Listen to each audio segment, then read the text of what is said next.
Capítulo 9. La autoridad y el aventurero. Conságrase el anterior capítulo a establecer que la ortodoxia, contra lo que generalmente se dice, no es sólo la salvaguardia del orden y la moralidad, sino también la única garantía posible de la libertad, de la innovación, del adelanto. Si queremos destronar al próspero tirano, inútil es intentarlo con la nueva doctrina de la perfectibilidad humana. Hay que acudir al viejo dogma del pecado original. Con la moderna teoría de que la materia rige a la mente, no es dable remediar añejas crueldades o salvar a las poblaciones perdidas, solo con la teoría sobrenatural de que la mente gobierna la materia. Para provocar en los pueblos la vigilante inquietud social y el arrebato de la acción, difícilmente nos servirían el Dios inmanente o la teoría de la luz interior, porque todo esto conduce más bien a la conformidad. De mucho nos servirá, en cambio, el Dios trascendente, el rayo fugaz y volador, porque esto implica el descontento divino.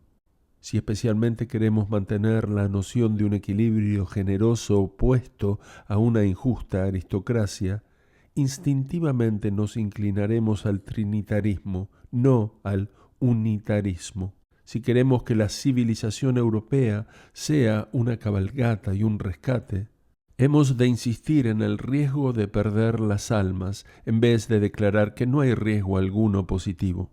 Y si queremos exaltar al desterrado y al crucificado, más bien pensaremos que el crucificado era el verdadero Dios y no que era un sabio o un héroe. Sobre todo, si queremos proteger al pobre, debemos estar por las reglas fijas y los dogmas definidos. Las llamadas reglas de los clubs pocas veces son favorables a los miembros más pobres. Todo el club está concebido en beneficio del rico. Y en fin, llegaremos al argumento concluyente. Si hasta aquí he podido hacer que algún agnóstico convenga conmigo en cuanto llevo dicho, aquí me parece que le veo mirarme de arriba abajo y decirme: bien, has encontrado una filosofía práctica en la doctrina de la caída. Has descubierto que ciertos aspectos de la democracia, hoy lamentablemente olvidados, se afirman singularmente con el dogma del pecado original. Muy bien. Has encontrado una verdad en la doctrina del infierno. Te felicito. ¿Estás convencido de que los creyentes de un Dios personal pueden contemplar el mundo externo y desarrollar algún progreso? Los felicito. Pero admitiendo que todas estas doctrinas encierran las verdades que dices, ¿por qué no tomas las verdades solas y te dejas de doctrinas teológicas? Aún admitiendo que la sociedad moderna confía demasiado en el rico porque no cree en la debilidad humana, admitiendo que las épocas ortodoxas disfrutaban de enormes ventajas porque al creer en la caída concedían la debilidad humana, ¿por qué no te conformas con creer en la debilidad humana sin andarte a demostrar la caída? Si has descubierto que la idea de la condenación representa un principio de saludable peligro, ¿por qué no tomas la noción del peligro y dejas la condenación? Si ves claramente que el meollo del sentido común se encierra bajo la corteza del cristianismo ortodoxo, ¿por qué no coger el corazón y tirar la corteza de la nuez? Y para usar la hipócrita frase periodística que yo mismo, como buen agnóstico erudito, me avergüenzo de haber usado algunas veces, ¿por qué no escoges lo bueno del cristianismo, lo que realmente tiene valor, lo que se puede comprender, y desdeñas todo lo demás, todos los dogmas absolutos que son incomprensibles por naturaleza? Esta es la verdadera cuestión. También es la última. Grato es intentar contestarla. La primera respuesta: soy racionalista. Me gusta apoyar mis intenciones con alguna justificación intelectual. Si considero al hombre como un caído, experimento la necesidad intelectual de creer que cayó, y por alguna razón oscura psicológica me acontece entender mejor el ejercicio de la voluntad del hombre suponiendo que posee realmente voluntad. Y todavía llega a más mi racionalismo. No quisiera que tomarais este libro por una apología cristiana común y corriente. y aún me gustaría volverme a encontrar con los enemigos del cristianismo en el terreno de las meras apologías. No, aquí solo os ofrezco una historia del nacimiento y vicisitudes de mi creencia. Pero debo advertir que mientras más considero los argumentos abstractos que se han formulado contra el cristianismo, menos puedo palparlos. Es decir, que habiéndome convencido de que la atmósfera moral del dogma de la encarnación es el sentido común, he podido convencerme después de que todas las argumentaciones contra ese dogma no son más que el absurdo común, la absoluta falta de sentido.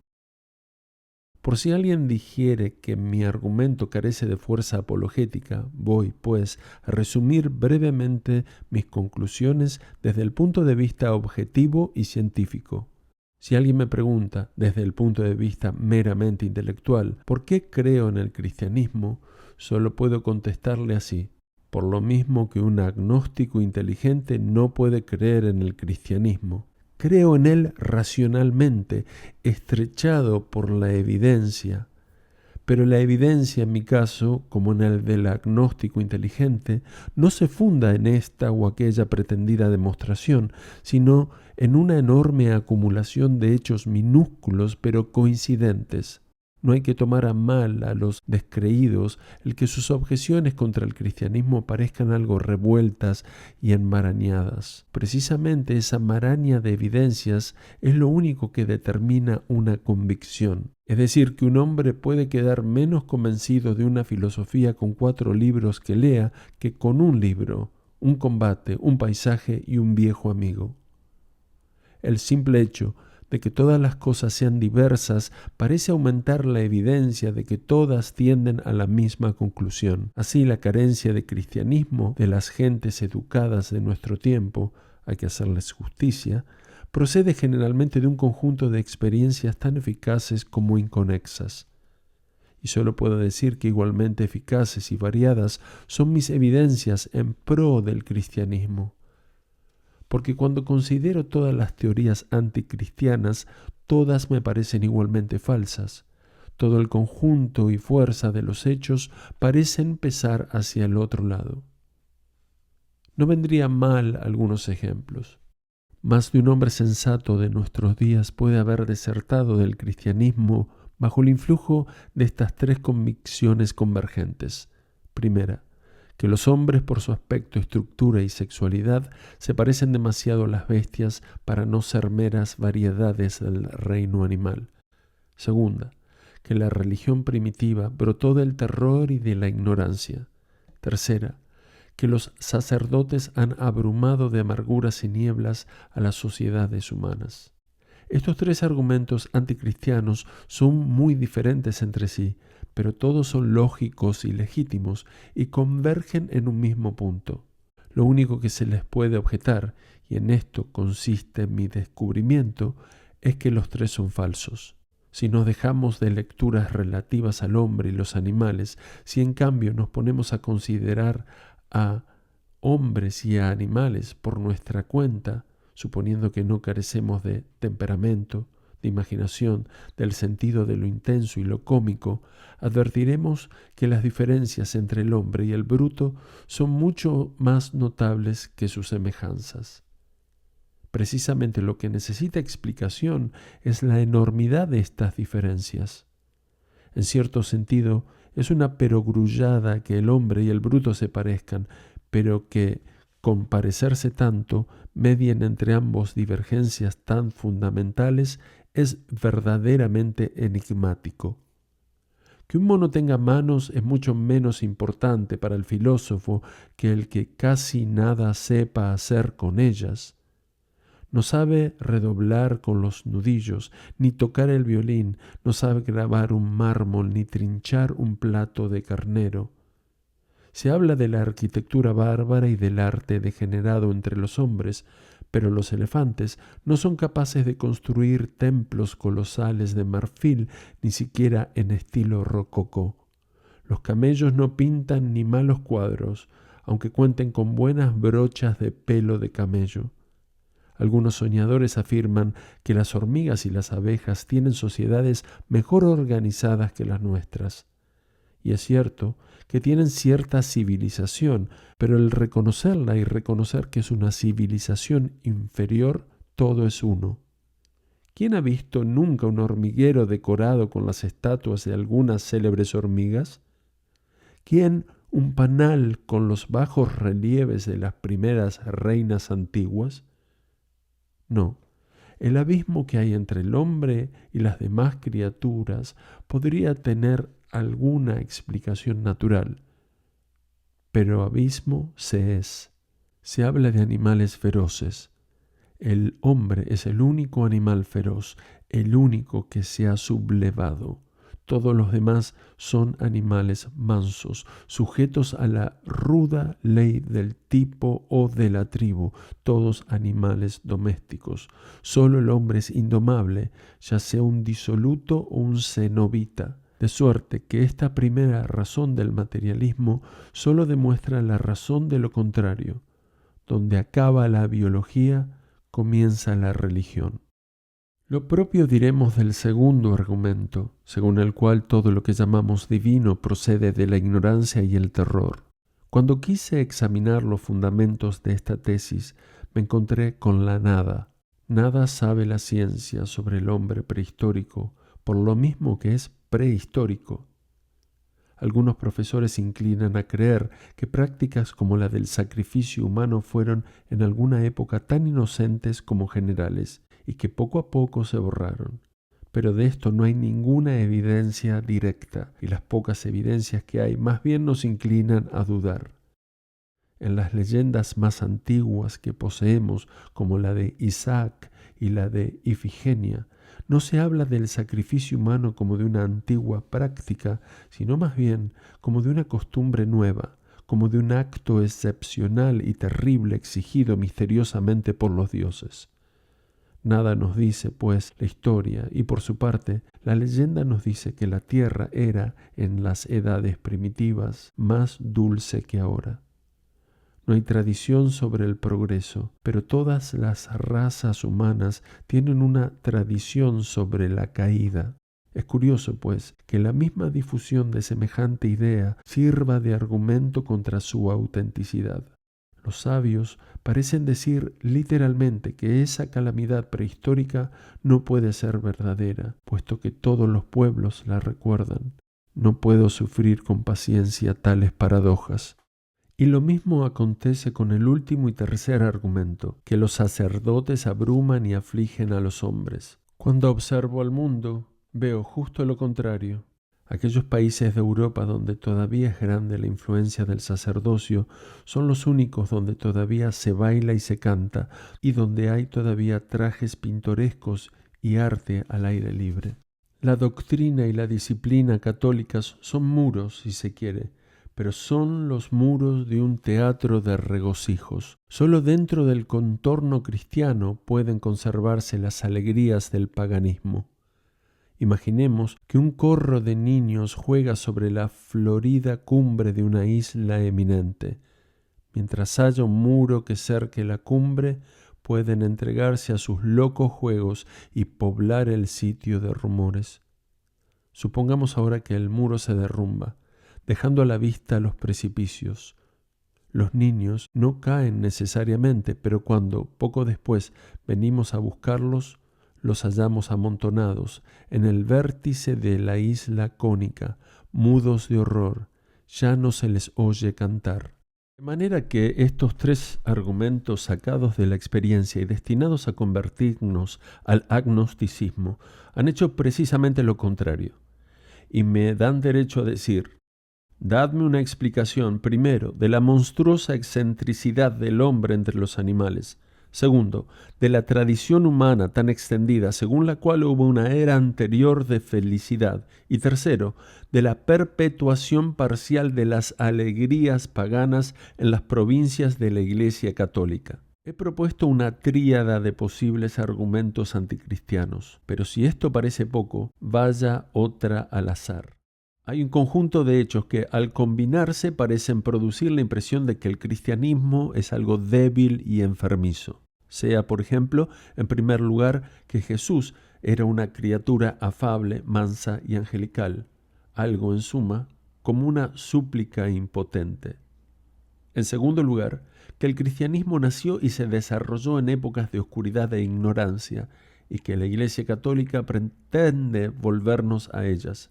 En tercer lugar, que la gente muy religiosa o, si preferís, supersticiosa, como los irlandeses, es débil, poco práctica y siempre atrasada. Y propongo estos casos para hacer notar que, considerando sinceramente estos hechos, descubrí no que las conclusiones fueran falsas, sino que los hechos mismos lo eran. En vez de hacer caso de libros y cuadros inspirados en el Nuevo Testamento, quise examinar el Nuevo Testamento. Y allí, en vez de encontrarme con la suave persona peinada con la raya en medio y con las manos implorantes, me encuentro con un ser extraordinario, con labios de trueno y actos de bárbara decisión, que derrumba mesas, ahuyenta a los demonios y pasa con el terrible silencio de los vientos desde la soledad de las montañas hasta los furores de la demagogia. Un ser que ha obrado a menudo con la cólera de un Dios indignado y que siempre ha obrado como un Dios. Hasta el estilo literario del Cristo le es peculiar, y solo en él creo que se encuentre. Consiste en el uso casi abusivo del a fortiori, en el eslabonamiento de su frase: si tal cosa es así, ¿cuánto más no lo será tal otra? El cuánto más remeda la arquitectura de un castillo encaramado sobre otro castillo hasta tocar las nubes. De Cristo se ha dicho siempre, acaso con razón, que es dulce y sumiso. Pero las cosas que Cristo ha dicho son siempre gigantescas. Su estilo está lleno de camellos que pasan por el ojo de una aguja y de montañas que se precipitan en el mar. Moralmente no es menos terrorífico. Él se ha llamado a sí mismo sable de matanzas y aconsejaba a los hombres que comprasen sables si es que querían conservar para sí las sayas que compraban. Y el misterio aumenta todavía considerando las palabras aún más inesperadas con que habla de la sumisión y que casi excitan a la violencia. No se explica todo con declarar lo insensato, porque la locura corre siempre por un cauce único. El maníaco es generalmente monomaníaco. Recordemos aquí la complicadísima definición del cristianismo que ya hemos dado. El cristianismo es una paradoja sobrehumana en que dos opuestas pasiones arden una al lado de otra. La única explicación del misterioso lenguaje evangélico es considerarlo como la descripción del mundo por un ser que, colocado en alturas sobrenaturales, logra naturalmente las síntesis más extraordinarias. Examinemos ahora la idea de que el cristianismo pertenece a las eras de oscuridad. Aquí no he querido conformarme con las vagas generalidades que escriben los modernos y me puse a leer algo de historia. Y la historia me convenció de que el cristianismo, lejos de ser propio de las eras de la ignorancia, fue el único camino de luz en las edades oscuras.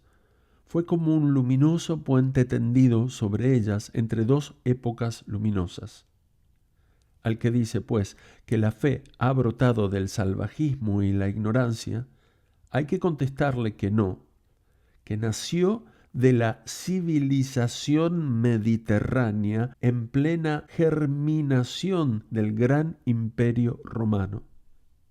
La tierra hormigueaba de escépticos y el panteísmo lucía tan claro como el sol cuando Constantino clavó en el mástil la cruz. Cierto que después se hundió el barco, pero no es menos cierto y asombroso que resurgió después y recién pintado y deslumbrante y siempre con la cruz en lo alto. Y este es el asombro de la religión, haber transformado un barco hundido en un submarino.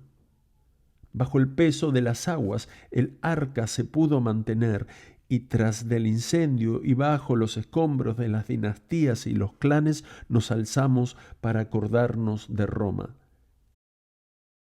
Si la fe solo hubiera sido un capricho del decadente imperio, ambos se habrían desvanecido en un mismo crepúsculo.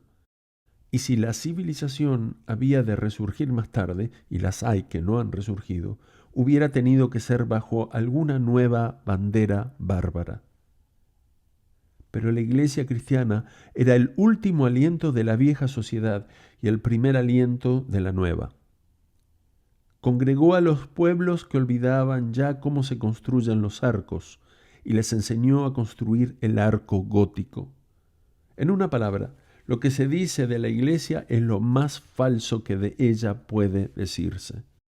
¿Cómo afirmar que la iglesia quiere hacernos retroceder las edades oscuras, cuando a la iglesia debemos el haber podido salir de ellas?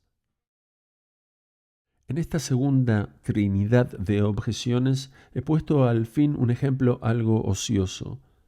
Hay que considerar a los irlandeses como un pueblo debilitado o estancado entre supersticiones.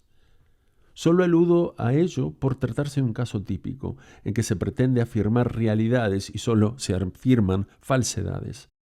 Constantemente se oye decir que los irlandeses no son prácticos, pero si dejamos lo que de ellos se dice para observar lo que con ellos se hace, veremos que no solo son prácticos, sino que lo son con mucho éxito. La pobreza del país, la minoría de sus diputados, he aquí las condiciones en que han tenido que obrar, pero en tales condiciones no hay pueblo del Imperio Británico que haya alcanzado lo que ellos. Solo los nacionalistas han logrado sacar bruscamente de su camino acostumbrado al Parlamento inglés.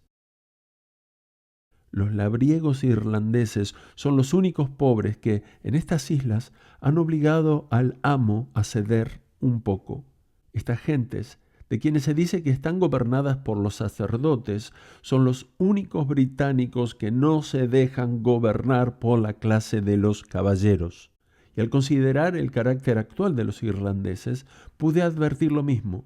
Los irlandeses descuellan en los oficios más duros, son herreros, abogados, soldados.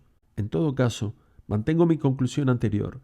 Tiene razón el escéptico en dejarse llevar por los hechos, solo que no ha dado con los hechos.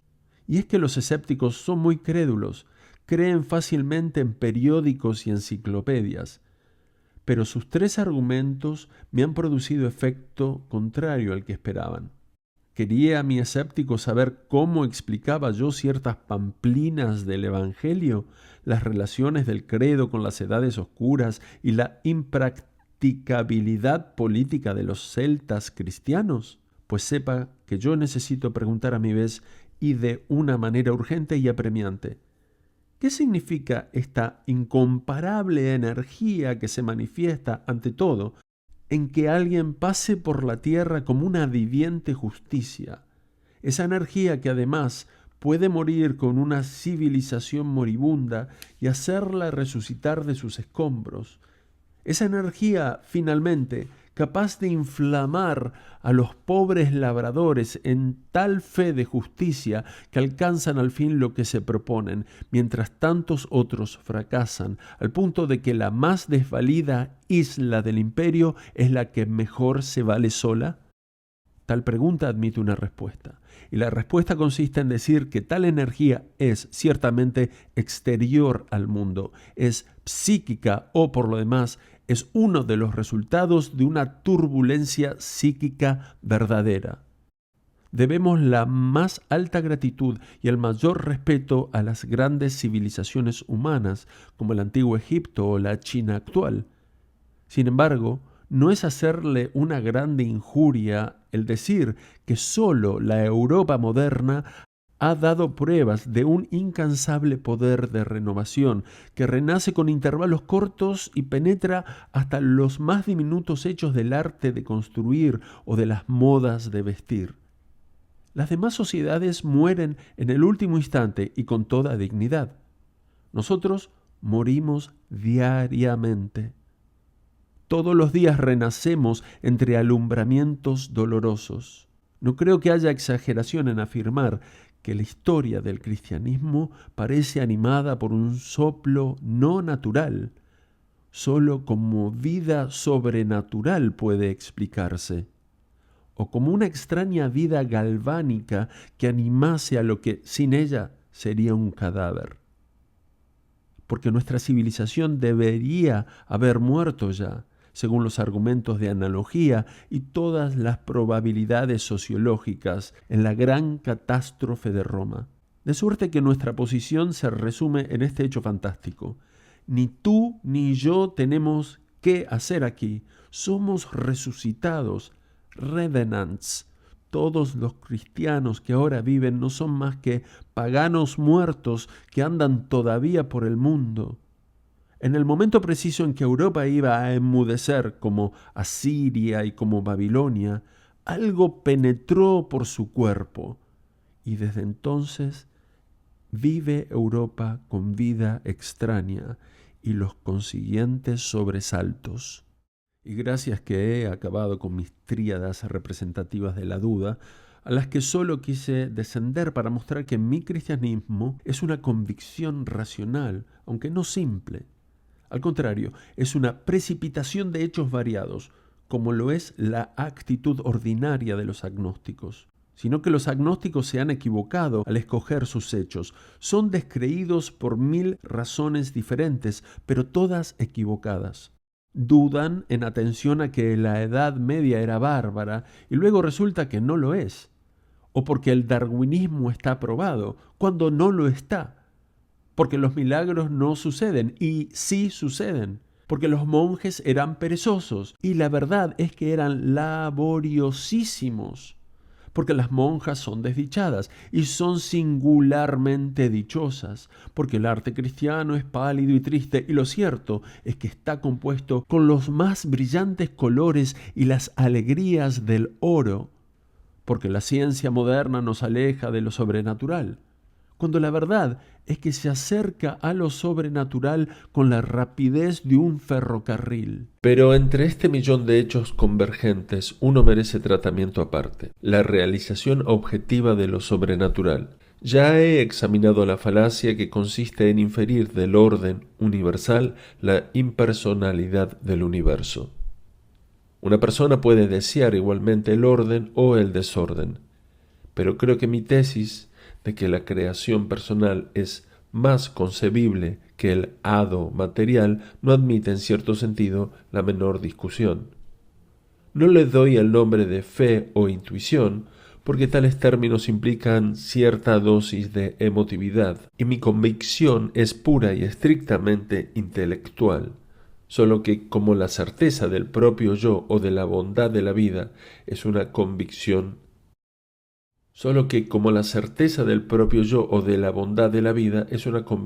intelectual primaria.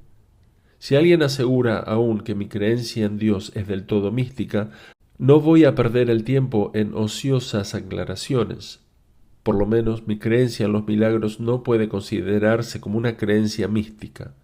Fúndase en la evidencia humana como mi creencia en el descubrimiento de América.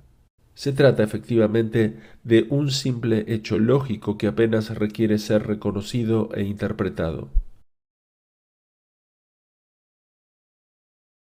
Ha salido por ahí la extraordinaria idea de que los que niegan el milagro saben considerar fría y directamente los hechos, mientras que los que aceptan el milagro relacionan siempre los hechos con el dogma previamente aceptado. Y lo que pasa es lo contrario. Los creyentes aceptan el milagro, con o sin razón, porque a ello los obligan las evidencias. Los descreídos lo niegan, con o sin razón, porque a ello los obliga la doctrina que profesan. Lo sincero, lo evidente, lo democrático es aceptar el testimonio de la frutera que nos asegura haber visto milagros, así como lo aceptamos cuando nos asegura haber presenciado una riña. Lo popular y sencillo es aceptar lo que el labriego cuenta de los duendes que ha visto, así como se acepta lo que cuenta del amo. En su calidad de labriego, pudiera tener una gran dosis de saludable agnosticismo respecto a ambos. Con todo, pudiera poblarse el Museo Británico con los testimonios de los labriegos en pro de la existencia de los duendes. Apenas se acude al testimonio humano y éste parece soltarse como una catarata en abono de lo sobrenatural. Quien lo rechaza, una de dos, o rechaza el testimonio del labriego sobre el duende porque el pobre hombre es un labriego, o porque el testimonio es relativo a los duendes, o niega, pues, el principio capital de la democracia, o afirma el principio capital del materialismo, la imposibilidad abstracta del milagro.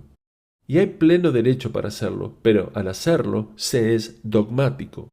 Solo los cristianos aceptamos sencillamente las evidencias, mientras los racionalistas os cerráis a ellas porque os lo impone vuestro credo. Pero sobre mí no pesa credo alguno en esta materia, y considerando con imparcialidad algunos milagros de los tiempos medios y modernos, me he convencido de que realmente han ocurrido. Todo argumento en contra acaba en un círculo vicioso, porque si yo digo: los documentos medievales dan testimonio de los milagros, así como dan testimonio de las batallas, se me contesta: pero los medievales eran supersticiosos. Y si insisto aún para saber en qué sentido eran supersticiosos, entonces se me contesta que porque creían en los milagros. Si digo que un labriego ha visto un duende, se me objeta que los labriegos son excesivamente crédulos, y si aún pregunto por qué, se me contesta que porque creen ver duendes. Islandia no puede existir, porque sólo los estúpidos marineros dicen haberla visto, y estos son estúpidos por lo mismo que aseguran haber visto a Islandia. Solo me queda añadir que todavía el descreído cuenta con otro argumento mejor contra los milagros, aunque nunca se acuerda de aprovecharlo. En efecto, todavía puedo alegar que en la mayoría de las historias milagrosas se descubre siempre cierta preparación espiritual o aceptación previa del milagro, es decir, que sólo le suceden milagros al que en ellos cree. Posible es, pero eso, ¿qué puede probar?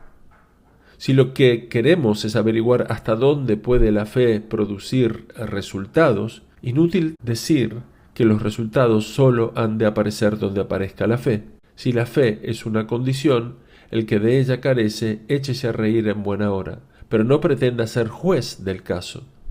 Si os empeñáis, convendremos en que ser creyente es tan malo como ser ebrio. Pero si nos proponemos averiguar los hechos psicológicos de la embriaguez, ¿a qué viene a alegar que hay que estar ebrio para padecerlos? Supongamos que se trata de averiguar si efectivamente el hombre en estado de ira cree ver una nube roja que le empaña los ojos, y que 60 honrados caseros aseguran haberla visto cuando están iracundos. ¿Cuán absurdo no sería decirles: ah, pero vuestro testimonio no vale nada, puesto que reconocéis que estabais turbados por la ira?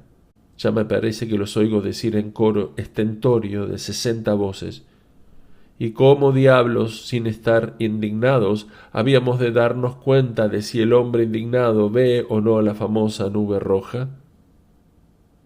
Pues igualmente oigo contestar a los santos y a los ascetas: cuando se trata de averiguar si es verdad que los creyentes ven visiones, no hay lugar a objetarles que sean creyentes. Ya veis que dais vueltas en vuestro círculo, ese dichoso círculo de que hablamos a los comienzos del libro. El averiguar si los milagros suceden es asunto de sentido común y de imaginación histórica ordinaria, que no de experimentación física. Aquí necesitamos alejarnos por completo de esas anodinas y pedantescas teorías que requieren condiciones científicas para el estudio de todo fenómeno espiritual. Si queremos averiguar la posibilidad de que el alma de un muerto se comunique con un vivo, inútil decir que no debemos esperar que suceda bajo las condiciones de comunicación ordinaria entre los vivos.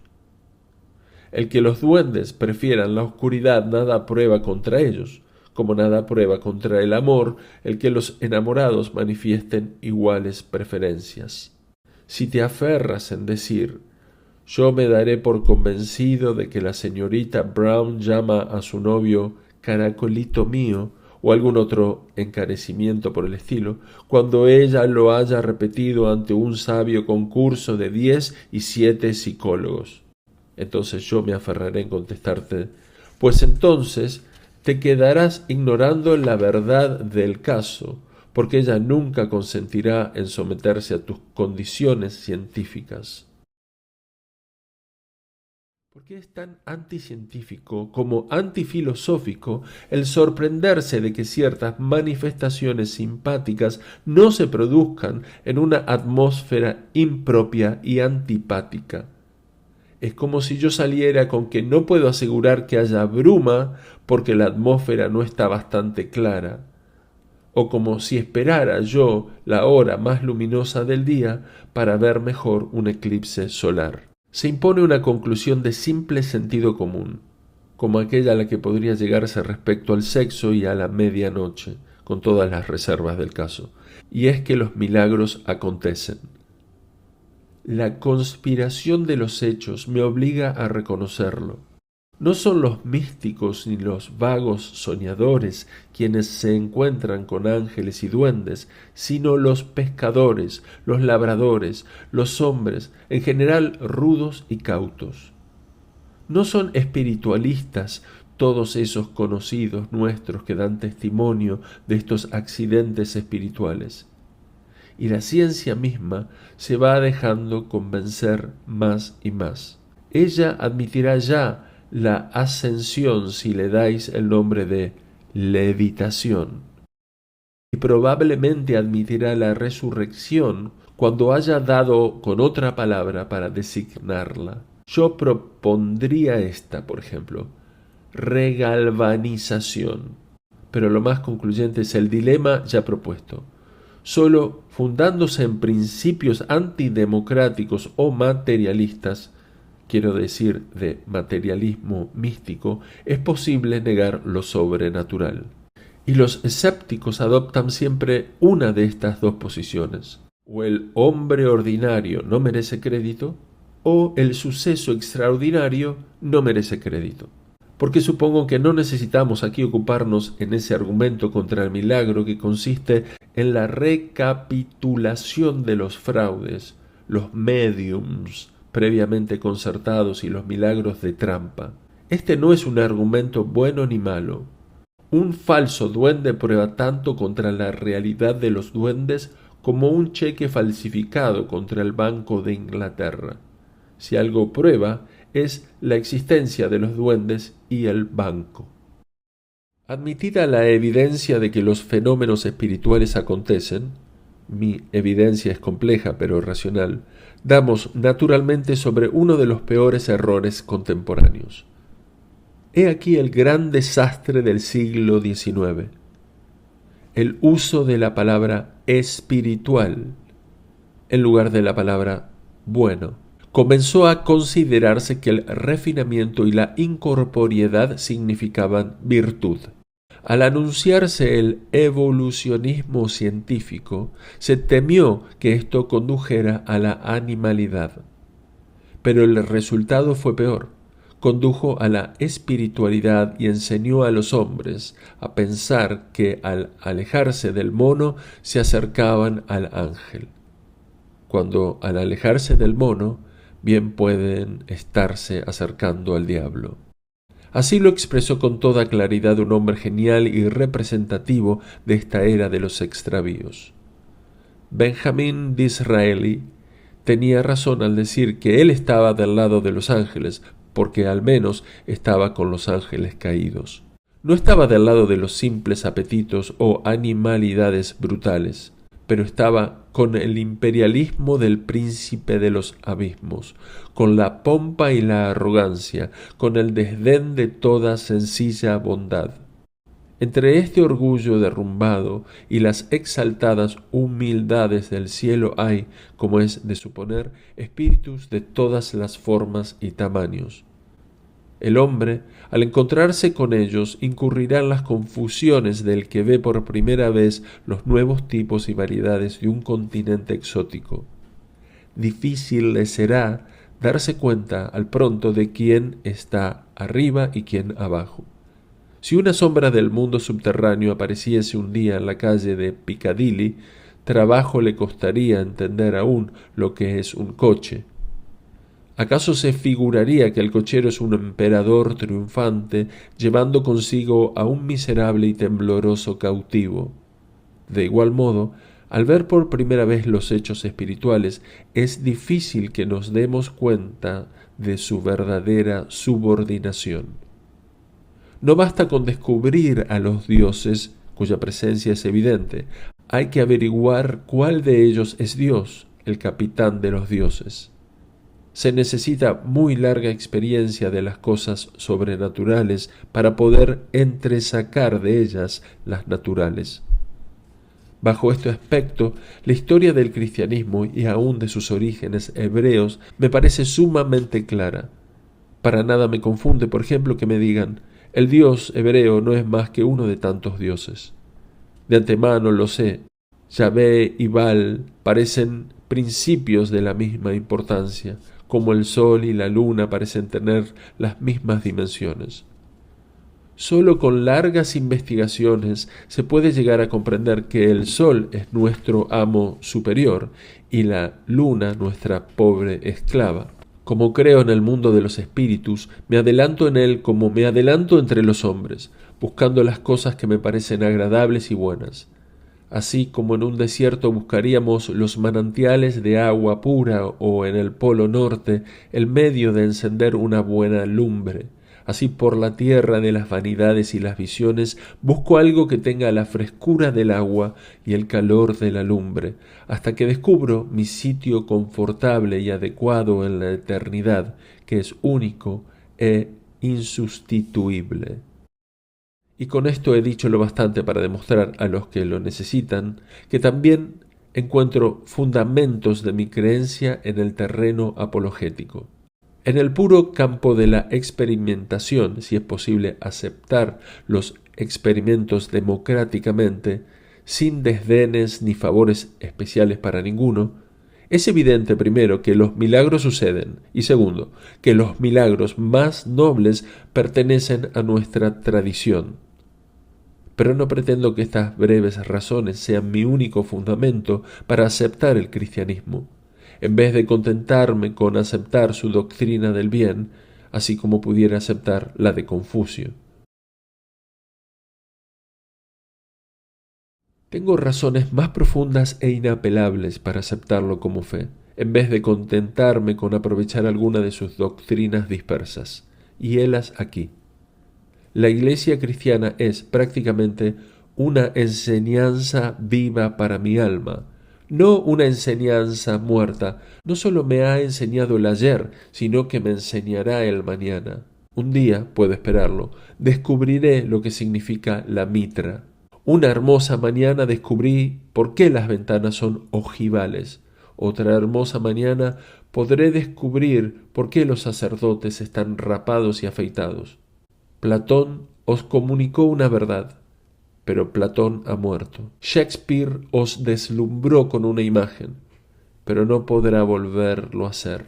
Mas figuraos lo que sería vivir con un hombre de aquellos, saber que Platón podía leernos mañana algo inédito, o que en cualquier momento Shakespeare podía conmover al mundo con una nueva canción. El que está en contacto con lo que él tiene por iglesia viviente es como el que espera encontrarse con Platón o Shakespeare todos los días en el almuerzo, y siempre aguarda que se produzcan verdades para él desconocidas. Solo hay un estado comparable a este, y es el de nuestra infancia común. Cuando, paseando por el jardín, tu padre te decía por primera vez que las abejas pican o que las rosas perfuman, ¿no pensabas tú ciertamente en escoger del conjunto de la filosofía paterna las verdades que te conviniesen? Y si te picaban las abejas, no lo tenías por coincidencia curiosa. Y cuando olías las rosas, no se te ocurría decir, mi padre es un símbolo rudo y bárbaro que contiene en sí, acaso sin saberlo, esta profunda y delicada verdad, que las flores perfuman. No. Creías en tu padre simplemente porque lo sentías como un manantial de hechos verdaderos, como algo que, sabía positivamente más que tú, como algo que te diría la verdad mañana, así como te la había dicho hoy. Y lo que se dice de tu padre, con mayor razón de tu madre, al menos de la mía, a quien este libro está consagrado. Y hoy, que la sociedad se alarma tanto ante la postración de la mujer, nadie podrá decir lo mucho que debe a la tiranía de la mujer, a quien de hecho está encomendada toda educación, hasta la edad en que toda educación es ya ociosa, porque a los chicos solo se les envía a la escuela cuando ya es demasiado tarde para que se les pueda enseñar alguna cosa. Se ha cumplido ya con lo principal, y gracias a Dios son casi siempre las mujeres quienes lo cumplen. Por el hecho mismo de nacer, todo hombre está feminizado. Suele hablarse de las mujeres varoniles, cuando todos los hombres somos femeninos en cierto modo. Y si alguna vez los hombres se deciden a presentarse en Westminster para protestar contra este privilegio de las mujeres, no seré yo quien les acompañe. Porque nunca olvidaré este hecho psicológico de mi vida. Los años en que más dependía yo de la autoridad femenina son los años en que me sentía más ardiente y aventurero. Y precisamente porque las hormigas mordían cuando mi madre lo anunciaba y porque nevaba durante el invierno como ella lo había predicho, todo el mundo me parecía un mundo fantástico poblado de cosas maravillosas. Vivir en él era vivir en los tiempos de los hebreos, viendo cumplirse unas profecías tras otras. Cuando, siendo niño, paseaba yo por el jardín, aquello era para mí una cosa terrible, precisamente porque al hacerlo tenía yo un norte, que sin eso hubiera sido una cosa insípida. Una salvajada sin sentido ni siquiera emociona. Pero el jardín infantil era un reino de fascinaciones, por lo mismo que cada cosa tenía una significación exacta que había de revelarse a su turno. Palmo a palmo iba yo descubriendo cuál era el objeto de ese útil extravagante al que se da el nombre de rastrillo, o formándome una vaga idea de la conveniencia de tener gato en casa. Habiendo pues aceptado el cristianismo como una idea materna y no como un caso aprovechable, Europa y el mundo en general se me han convertido en el jardín de mi infancia, donde tantos asombros experimenté ante las formas simbólicas del gato y del rastrillo. Y todo lo miro con los ojos maravillados y expectantes del duende. Tal o cual doctrina o rito me parecerán tan extraños como un rastrillo, pero he podido al fin darme cuenta de que tienen su utilidad entre las hierbas y flores. Un clérigo podrá parecerme, al pronto, tan inútil como un gato, pero también tan misterioso como él, porque algún secreto ha de esconder su presencia. Y vaya un ejemplo entre mil. Yo no tengo ninguna afición instintiva por esa virginidad física que ha sido una nota constante del cristianismo histórico, pero cuando considero, ya no a mí mismo, sino a todo el mundo, caigo en que tal entusiasmo no sólo ha sido propio del cristianismo, sino también del paganismo, y que es una nota de superioridad natural humana en muchas esferas. Los griegos sintieron la virginidad esculpiendo a la diosa Artemis, como los romanos al poner un manto a sus vestales, y la peor y más absurda de las grandes comedias isabelinas pende toda, literalmente, de la pureza de una mujer, como del apoyo central del mundo. Puede decirse que en nuestros tiempos, aunque se burlen de las inocencias sexuales, se inclinan a la generosa idolatría de la inocencia sexual, representada en la adoración de los niños. Pues todo el que ame a los niños convendrá en que, si hay algo que turbe su peculiar belleza, ello está en los asomos de la sexualidad. Con toda esta proporción de experiencia humana y la autoridad cristiana queda la respalda, concluyo pues que yo me equivoco y que tiene razón la Iglesia, o bien que yo soy incompleto mientras que ella es universal. No quiere decir que me exija el celibato, sino que ella, para constituirse, aprovecha todas las calidades. Y yo acepto el que mi poca afición al celibato sea como mi mal oído para la música. La más fina experiencia humana está contra mí respecto a ese asunto, como respecto a Bach. El celibato es una de las flores del jardín de mi padre, cuyo nombre dulce o terrible no me han enseñado todavía, pero yo sé que algún día me lo enseñarán. Esta es, en suma, mi mejor razón para aceptar la fe religiosa y no sólo algunas verdades entresacadas de su sistema, que la religión no sólo me ha revelado esta y es otra verdad, sino que dice verdades. Las demás filosofías simplemente dicen cosas que parecen verdades. Sólo ésta ha venido siempre afirmando las verdades que no parecían serlo. Este es el único credo que, donde no es atractivo, sigue aún siendo convincente, porque como mi padre en su jardín, resulta que siempre tiene razón. Los teósofos, por ejemplo, predican un dogma tan seductor como el de la reencarnación, pero si atendemos a sus resultados lógicos, veremos que son la altanería espiritual y la crueldad de casta. Porque si un hombre es pastor a causa de sus pecados anteriores, hay razón para desdeñarlo. En cambio, el cristianismo predica un dogma tan poco seductor como el pecado original, pero si se atiende a sus consecuencias lógicas, se verá que son la simpatía y la fraternidad, y un trueno de alegrías y piedades, porque sólo sobre el fundamento de semejante dogma podemos, a un tiempo mismo, compadecer al pastor y desconfiar del monarca. Los hombres de ciencia nos ofrecen la salud, obvio beneficio, pero después resulta que ellos llaman salud a la esclavitud corporal acompañada del tedio espiritual. La ortodoxia, con su espantajo del infierno, nos hace dar un salto de horror, y luego descubrimos que ese salto es un ejercicio atlético de que estaba muy necesitada nuestra salud. Y comprobamos, finalmente, que en ese peligro residen todas las fuerzas del drama y la novela.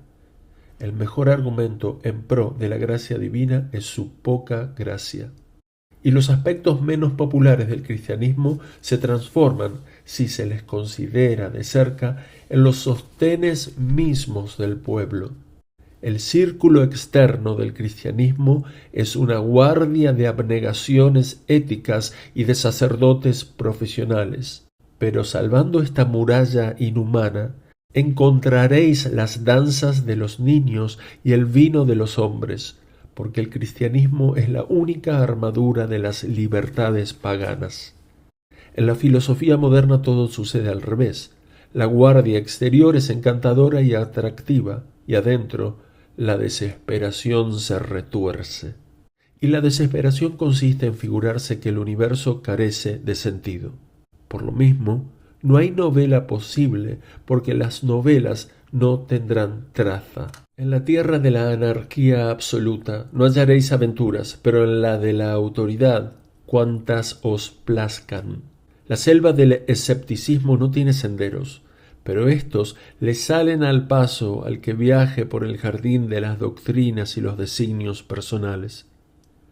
Aquí todas las cosas llevan su historia atada en la cola, como los utensilios y cuadros de mi casa paterna, porque esta es mi casa paterna. Acabo donde comencé, y que es el único término verdadero. Al fin he descubierto la puerta de la buena filosofía y al fin puedo entrar por ella en mi segunda infancia. Pero este universo cristiano, más vasto y poblado de aventuras que el otro, tiene algo difícil de explicar. Lo intentaré a guisa de conclusión. Toda la disputa de las religiones gira en torno al problema de si el hombre, que ha nacido de cabeza, es capaz de decir cuándo está al derecho y cuándo al revés. La primera paradoja del cristianismo consiste en afirmar que la condición ordinaria del hombre no es su estado normal o sensible, que lo normal es una anormalidad. Y este es todo el secreto del dogma de la caída. En el curiosísimo y nuevo catecismo de Sir Oliver Lodge, las primeras preguntas son estas: ¿qué eres tú? Y enseguida, ¿qué significa pues la caída del hombre? Recuerdo que yo me entretenía mucho escribiendo respuestas a mi capricho, pero pronto me convencí de que mis respuestas eran muy incongruentes y agnósticas. A la pregunta ¿qué eres tú?, yo no podía contestar más que esto: sábelo Dios. Y a la otra ¿qué significa pues la caída del hombre?, contestaba yo con absoluta sinceridad: que sea lo que yo fuere, no soy yo mismo. Y esta es la primera paradoja de nuestra religión, algo que de ningún modo hemos conocido ni nos es dable conocer, que no sólo nos supera, sino que nos es más connatural que nuestra misma personalidad. Y de esto no puede haber más prueba que la prueba experimental que abre estas páginas, la de la celda acolchada y la puerta abierta. Hasta conocer la ortodoxia no supe lo que es la emancipación mental, lo cual finalmente se aplica de un modo especial a la idea de la alegría. Se dice generalmente que el paganismo es la religión de la alegría y el cristianismo la religión del dolor, pero igualmente fácil es probar la proposición inversa. Todo esto no conduce a nada. Todo objeto humano contiene en sí una proporción de dolor y otra de alegría, y lo único que importa es conocer su modo de distribución o equilibrio. El pagano se alegraba a medida que se acercaba a la tierra y se entristecía gradualmente al irse aproximando al cielo. Los mejores tipos de la alegría pagana, la jovialidad de Cátulo o de Teócrito, son ciertamente tipos eternos de alegría inolvidable que merecen la gratitud humana, pero son goces prendidos a la actualidad de la vida y no concernientes a su origen. Para el pagano, las cosas más insignificantes son tan dulces como los menores arroyos que bajan por los costados del monte. Pero todas las cosas mayores le son tan amargas como el mar. Cuando el pagano contempla el verdadero corazón del mundo, se queda helado. Más allá de los dioses déspotas se sientan las parcas, que son mortales. O más que eso, están muertas. Y cuando los racionalistas afirman que el mundo antiguo era más ilustrado que el mundo cristiano, no les falta razón desde su punto de vista, porque por ilustrado entienden enfermo de desesperaciones incurables. Es absolutamente cierto que el mundo antiguo era más moderno que el cristiano, como que ambos, los antiguos y los modernos, han sido miserables en su apreciación de la existencia, del conjunto de la vida, mientras que los medievales eran, al menos, dichosos respecto a esta apreciación universal. Concedo, pues, que tanto los paganos como los modernos son miserables respecto al hecho universal y en todo lo demás dichosos, que los cristianos de la Edad Media estaban en paz con la causa universal y con todo lo demás estaban en guerra. Pero si precisamente se trata del pivote que mantiene al mundo, entonces convendremos en que hay más contentamiento cósmico en las estrechas y ensangrentadas calles de Florencia que en el teatro de Atenas o en los jardines de Epicuro. Giotto vivió en una ciudad más melancólica, pero en un universo más placentero que Eurípides. Los hombres se han visto obligados a contentarse con pequeñas cosas, amargados siempre por las mayores. Sin embargo, y lanzo como un desafío mi postrer dogma, esta condición no es nativa en el hombre. El hombre es más humano, más semejante a sí mismo cuando su estado fundamental es la alegría y su estado superficial, la pena. La melancolía debiera ser un entreacto inocente, un tierno y fugitivo rapto del ánimo, y las alabanzas de la vida, en cambio, debieran ser el pulso constante de nuestras almas. El pesimismo debe ser como una tarde de fiesta emocional, y la alegría como la labor tumultuosa por quien alienta todo. Pero según el estado aparente del hombre que resulta del paganismo o del agnosticismo, esta primaria necesidad humana no podría colmarse jamás. La alegría debe ser expansiva, y para el agnóstico tiene que estar contraída y como arrinconada en una cueva del mundo. El dolor debe ser concentrado, y para el agnóstico la desolación se esparce por la inconcebible eternidad. Y esto es lo que yo llamo haber nacido de cabeza. Pudiéramos decir que el escéptico es un hombre que anda al revés, porque sus pies se agitan hacia arriba con éxtasis, mientras que su cabeza se hunde en los abismos. Para el hombre moderno los cielos están debajo de la tierra. Y la explicación es muy sencilla: está de cabeza. Muy débil pedestal, por cierto. Y no tarda en reconocerlo cuando encuentra sus verdaderos pies. El cristianismo satisface de un modo inmediato y perfecto el instinto ancestral del hombre por ponerse al derecho, y lo satisface de un modo supremo, por cuanto su credo hace de la alegría algo gigantesco y de la tristeza algo reducido y especial. Por manera que esa bóveda que nos cubre no es sorda porque el universo sea insensible, ni es su silencio el mutismo desalentador de un mundo sin designios ni anhelos. No, el silencio que nos rodea es la compasiva y ardiente vigilancia del cuarto del enfermo. La tragedia nos está permitida a título de comedia misericordiosa, porque el pleno vigor frenético de las alegrías divinas nos azotaría con demasiada rudeza como una farsa escandalosa. Debemos tomar nuestras lágrimas más ligeramente de lo que deberíamos tomar la tremenda levedad de los ángeles. ¿Y acaso estamos en esta silenciosa cámara estrellada porque las risas de los cielos son demasiado atronadoras para que podamos resistirlas? La alegría, que era la pequeña publicidad del pagano, se convierte en el gigantesco secreto del cristiano. Y al cerrar este volumen caótico, abro de nuevo el libro, breve y asombroso, de donde ha brotado todo el cristianismo, y la convicción me deslumbra.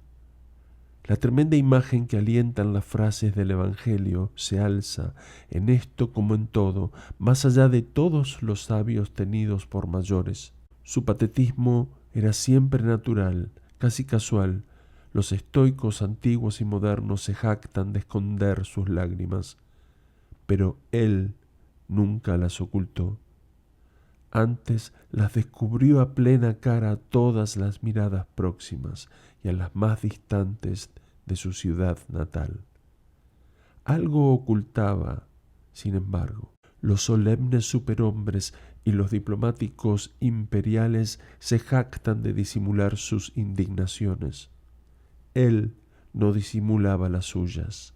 Arrojaba los objetos por la escalinata del templo y preguntaba a los hombres cómo esperaban salvarse de la condenación del infierno. Algo ocultaba, sin embargo. Dígolo con reverencia.